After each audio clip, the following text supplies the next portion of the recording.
So now we're going to talk about, we talked about risk assessment, so we understand that something is dangerous. Now we're going to talk about risk management.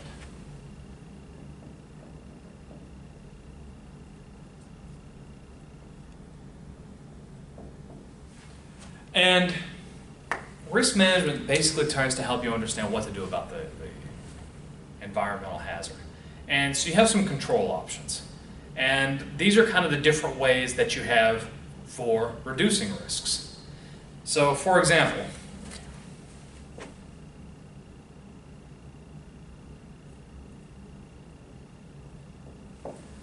control options. So, for example, let's say you have some sort of an effluent, a toxic liquid. What can you do about it? Well, you could put it in a special kind of a jar that doesn't leak. You could tell people to use gloves when handling the containers of it. Let's say it's some sort of an air toxin, some sort of an emission.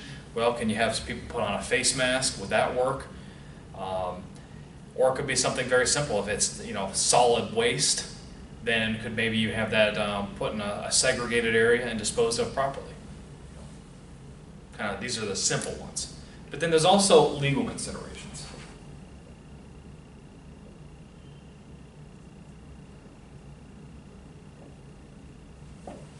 And on the legal consideration side, there's a lot of laws that are very specific about risk reduction and the methods of achieving it.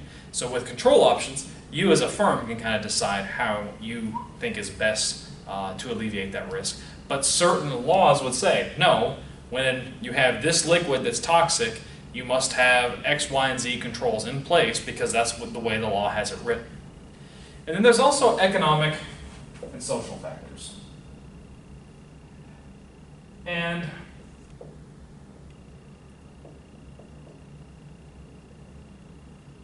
the problem is, with economic and social factors, a lot of decisions cannot be based exclusively on scientific factors, or excuse me, scientific findings. Let's talk just a little bit more about that in our cost-benefit analysis.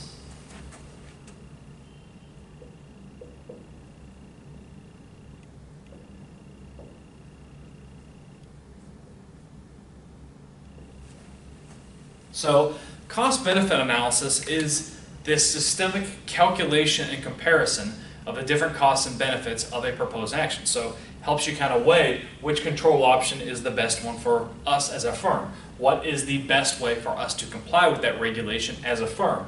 And what would our stakeholders think about our given actions? And will that opinion influence us in one way or the other? And so a lot of cost calculations can include things like enforcement costs.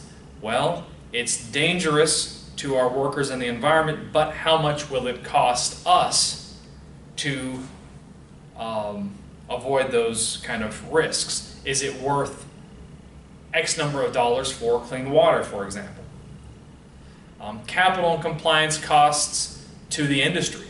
So would we have to significantly rebuild our factory in order to meet this new standard? If so, maybe we don't actually do it.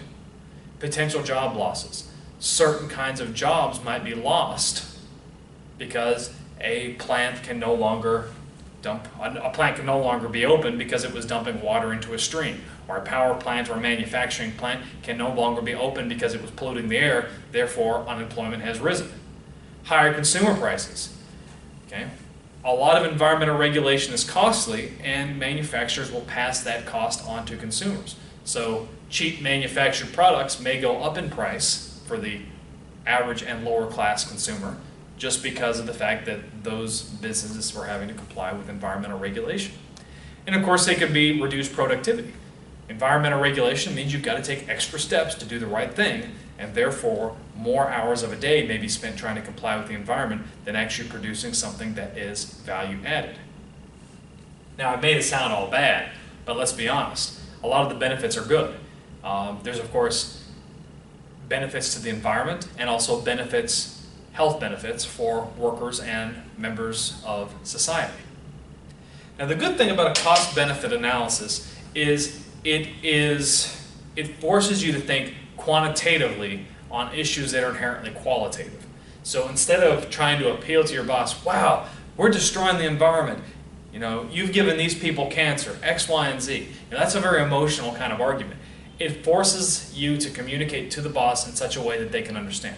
Well, if we continue down this path, we may have these lawsuits, we may have these compliance costs, we may have these problems with consumers, and that may cost the firm X number of dollars. Okay, so you are using kind of a rational argument to something that is generally qualitative or very emotional. And of course, another big problem with any firm really is opportunity cost. And the cost-benefit analysis allows you to focus on those programs that cost the least to implement but have the greatest impact. Now, of course, cost-benefit analysis is not perfect. The biggest thing is, how do you assign a value to ecosystem goods? How do you put a price on benefits to the environment? That is almost an entirely subjective process. It's not really scientific at all. In fact, it's pseudoscientific. Furthermore, we have this metric called the value of a statistical life. And that basically means how much are you willing to pay for reducing the risk of a premature death in a population exposed to a pollution hazard. So at that point, you're not only calculating the cost of a human life, but you're calculating the cost of the length of a human life and the quality of that human life. To me, this is extremely morbid, and I think it's disturbing that anybody would try to put a dollar amount on a human life, yet the cost-benefit analysis is something that forces that. So you can say, is it worth it to the company to implement a multi-million-dollar reform program if it only means that the average life expectancy in a town will increase by 5 years? In my opinion, the answer would be yes, but not everybody would agree with me on that. Furthermore, cost-benefit approaches basically deny the idea that the environment deserves absolute instead of conditional protection. So instead of saying we should do everything for the environment to protect the environment no matter what, it only says we should protect the environment if protecting the environment is more financially beneficial than not protecting the environment. Furthermore, the benefits and costs of a program fall to separate parties. What that means is you can have an environmental protection program that the firm has to pay for, but it's the members of society that benefit. So in some ways, that disincentivizes a firm to be respectful of the environment. So we've just talked about risk management.